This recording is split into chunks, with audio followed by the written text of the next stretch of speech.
Well, hello, everyone.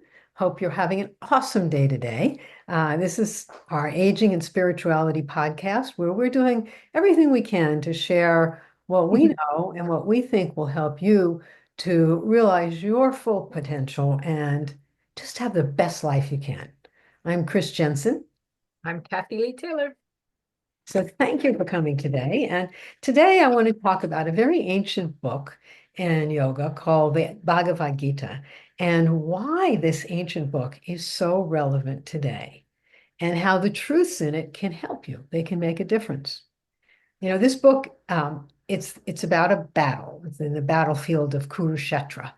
But it's really a metaphor about the battle of life within us. And that's why it's so relevant today. It was written from a very spiritual point of view, and it helped transform many situations, internal and external then, and it can do that now. Uh, the battle in the Bhagavad Gita is a symbolic representation of the inner struggles that we all go through every day in our lives. It's a conversation between Krishna, who is pure consciousness, who's like God, but pure consciousness, and Arjuna, who's one of us. And it takes place in this battlefield. Look. Yeah. And there's these two sets of cousins that are fighting, the Pandavas and the Kauravas, and they're fighting over this kingdom. And the battle, but it's not really an actual fight that takes place in the battlefield. It's really the battle about how to overcome self-doubt, difficulty, and to live a life that has purpose and living for the good and for truth. Its main message is that people should understand their dharma, their duty, and fight for good if necessary. Mm. So in this conversation between Krishna and Arjuna, it takes place on the battlefield right before the war starts. The two armies are waiting for Arjuna to start this battle by blowing his horn, and he is reluctant. And it's a very difficult decision for him to fight against his own family members in this war between good and evil. And Krishna, pure consciousness, teaches Arjuna how to act when faced with conflicting duties and advises him to perform his duties with dedication and surrender the outcome to a higher power. Say that So, again. so what Krishna is telling Arjuna is that you're in this situation, you need to perform your duty, you need to fight for good, and he advises him to do this with dedication and surrender to the outcome of a higher power. So I'll go a little further. He says, Arjuna should partake in war when his conduct on the battlefield is devoid of passion and hatred. And instead exhibits a sense of restraint and is only the one who restrains himself and who governs the self attains peace. So you do your duty. If let's say you're faced with something that is evil or bad, and you're in this situation, so you need to stand up for good, but you need to do it with love in your heart, not with passion, not with hatred, but a sense Yeah. of calm, peace, centeredness, and love in your heart. And this battle symbolizes the battle between what yogis call dharma, which is, your the way your soul wants to express, the way your inner self, the true self wants to express, and adharma, which is the opposite, It's very representative of overcoming things to fight for truth. Dharma is a concept that guides you, it guides your life, and it takes you forward towards the good, towards spirit, towards your true self. And adharma is the opposite. It's what you shouldn't do, what you should stay away from. Is that like ego? It's ego. Yes. Yeah. Yeah. The ego will tell you, oh, no, don't do that. When your dharma may be aligned with you need to do something there. Okay. Okay. That And makes a dharma is the proper way of living. It's performed with the intention of benefiting others and oneself. And dharma is how your soul wants to express. Sometimes people think it's dharma means their vocation. It's how their soul wants to express in any given situation.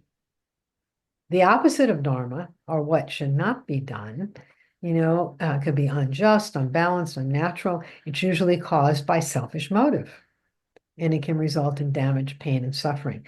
So it's the choice between dharma and adharma. Dharma is you're looking confused. You notice. Okay, I got confused when you said the thing about it's caused by selfish motive and That's convers. adharma. That's Yes, adharma. That's the going away. yes, but okay, so maybe just explain what selfish motive is so I don't confuse that with dharma when I think I'm doing what's right or Oh, yeah. No, no, in no. my path. Selfish motive is not doing what's right. Selfish motive is doing something because your ego thinks it will benefit you. Oh, okay, okay, that makes That's what sense. selfish motive is. Uh, Dharma is doing something because spirit is moving through you and is good for everyone.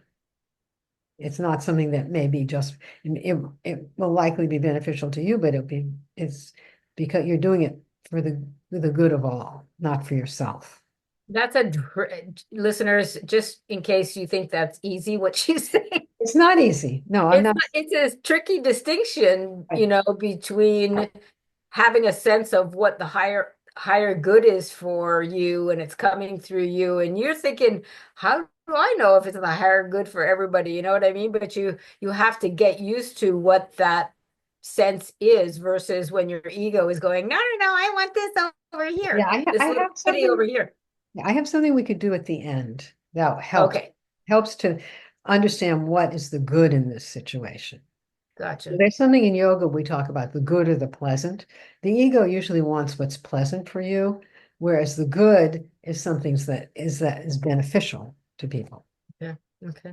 So, how does it all relate to us today? I mean, I said it was an ancient book, but it relates very well today. There's no question that we're living in challenging times. But as I look back on my life, there have been many years and decades when we were saying exactly that. Recently, I was listening to a recording of a retreat that Ramakrishnananda, the yoga master and guru of the yoga center that we've attended for years, he gave this retreat in 2009, and he was talking about challenging times then, that times that were so difficult and how to deal with them. He could have been giving this talk in 2024. So challenging times are going to be there. But if we're really open to what Krishna is saying, no matter what challenges we face or who is problem to us, we need to be open with discerning what is the good in this situation and what is the opposite. We need to align with higher consciousness and know why we're here in this place and time. What is our duty? Arjuna did not want to fight, but Krishna told him he had to do his duty. His duty was to fight evil, to fight for the good of all and not for a selfish motive. Mm. And uh, Krishna advised him how to fight. He said, this is important for people who are compassionate and loving. He said, you must fight devoid of passion and hatred. Fight not with the ego, but with the light of the true self. I'll tell you another story that I heard on a trip in India. The Sikhs, they all wear turbans. And so they told me the story to share why the Sikhs wear turbans. And they said that at one time, the Muslims were killing the Hindus, and the Hindus were not fighting back because they believe in nonviolence. So the Sikh guru told the Sikhs that they should pick up the sword and stop the Muslims from killing the Hindus. Well, the Sikhs were reluctant because they felt their nonviolent teachings. So then the Muslims killed the Sikh guru. And then all the Sikhs picked up their swords, they put their turbans on, they understood. They vowed to never stop, Protect. wearing their turbans or keep it until the Muslims stopped trying to kill the Hindus. Oh, wow. I Because never heard that story. yeah, Wow. I heard it in India, and allowing them to kill the Hindus or allowing them to kill you, that's not nonviolent. You're being violent to yourself. Uh, Mhm. I remember seeing the Dalai Lama many, many years ago. I was in California, And he talked about nonviolence. And when someone asked him, well, what if I jumped on the stage with a gun and I was going to kill all those monks sitting next to you on the stage? What would you do? Would you just let me do it? And the Dalai Lama said, no, I would fight and do whatever it took to stop you from killing those monks. However, I would still love your soul. He said, he would let the love and light come through. He said, but I would not let you kill them, whatever it took. Yeah. He would fight for good. He would fight against evil, but he wouldn't do it from a place of hatred or selfish reasons. Oh, this is going to be such an important lesson in the next few years. Yeah, that's why I said this book is so relevant now. So if we take the message of the Bhagavad Gita really to heart, we face our dharma, our duty based on the situation we're in at a particular time. We do our best to align with higher consciousness, with truth and love, with the good, and do our part, but always doing it from a centered place of being calm, devoid of passion, devoid of disliking, a place of love of truth and well-being for all of the greater good. Those things are easier said than done, but here's a little practice you can do that helps. So you sit meditatively and you put your awareness right here. This is called the third eye. And you just ask, what is the good in this situation? Whatever the situation is, what is the good in this? Then you stop talking mentally. Then you just pose the question, you relax, you put your awareness along the spine behind the heart or right in front in the heart center, and you just relax and try to be receiving. Just try to be receptive and receive. Don't try to put any thoughts or words in there. Just do that. And you may or may not get a response at that time. Sometimes it comes later. Sometimes it comes then. But the idea is you're now ready to receive the answer to that question from your true self. It helps. I mean, I didn't understand how to do this at all, but I did this practice really early in my yoga practice, and I could not believe how it worked. It was amazing. I have to add that one every morning Yeah. during the period. I Any, think just discerning what the good is in these situations is really tough because it's so easy to get tied up in the emotions and the yeah.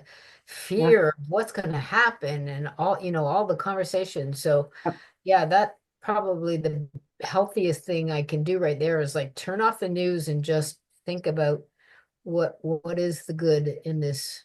Right. What is the good? And, what is my role in this? What is my role? Okay, I'm gonna write that one down. That's important. Yeah, because it may be to send love and light. It may be, who knows? Yeah. But, it's important to understand what the good is and how you can stand up for the good. So I know this is a lot of tricky stuff, but if Yeah. you really work with it, it makes sense. It makes sense. This whole big book about this battle, it was basically about, you know, Krishna, Krishna and Arjuna, Arjuna's true self, Krishna, telling him, you're in this situation, you have to fight against evil, but you have to do it from the right place. You have to do it from a place of harmony and love, which is basically what the Dalai Lama said to the guy. Yeah. Yeah, this is a tricky one, and I have really been thinking about the Gita recently and not feeling like I understood the main core messaging that you're talking about here today because I feel like, okay, if I'm in a situation where somebody's going to hurt somebody, I'm the first person to jump in and say, no, you're not going to do that, even if I'm going to get hurt doing it. It does not, it's instinctual. I don't Well, even, that's good. But I don't you're even, instinctively standing up for the good.